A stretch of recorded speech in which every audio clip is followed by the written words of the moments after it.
चला तर आज आपण इथे आलेलो अष्टमासिद्धीला. परतवाड्याचं एक छोटंसं देवस्थान आहे. इथे फार महत्त्व आहे. इथे कापूर टाकून ते विहिरीमध्ये टाकतात आणि तिथे आंघोळीचं फार महत्त्व आहे. तर हे दादा आपल्याला थोडी माहिती सांगणार आहे.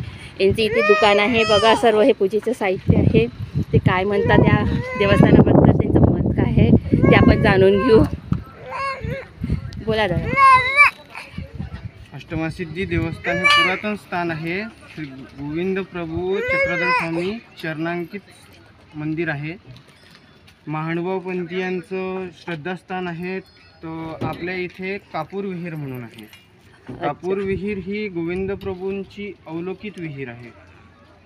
इथे म्हणजे सर्वात जास्त महत्त्व त्या कापुराचं आहे ना. कापूर विहीर लहान मुलांना त्या विहिरीमधून आंघोळी घालतात.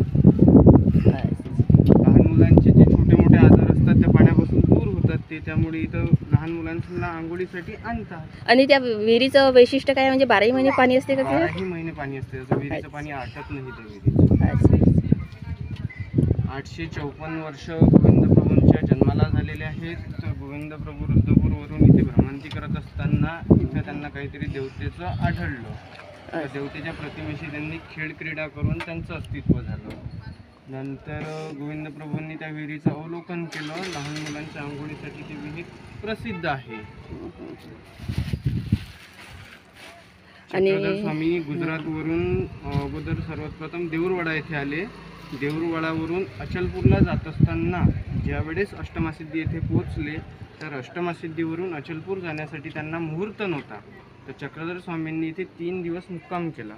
इथून 3 दिवस मुक्काम झाल्यानंतर अचलपूरचा जो रामधरणा राजा होता त्या राजाने चक्रधर स्वामींना इथून पालखीत बसून अचलपूरला वाजत गाजत नेले. अचलपूरला पण चक्रधर स्वामींचे 17 स्थान आहेत. त्यापैकी 11 स्थानं अस्तित्वात आहेत, म्हणजे करू शकतो आपण. बाकी स्थानं गाळ आहेत. अच्छा. तर ह्या देवावर तशी श्रद्धा भरपूर आहे लोकांची, है ना. लहान मुलांसाठी प्रसिद्ध आहे आणि भरपूर दूरदूरचे लोक येतात ना. लोक येतात. तसे कुठून कुठून लोक येतात? अमरावती वगैरे तर येतात. मुंबई, दिल्ली, ऑल महाराष्ट्रातून लोक येतात इथे. अच्छा. धन्यवाद दादा, तुम्ही एवढी छान माहिती दिली आहे आता या देवस्थानाबद्दल. तुमचे फार फार आभार.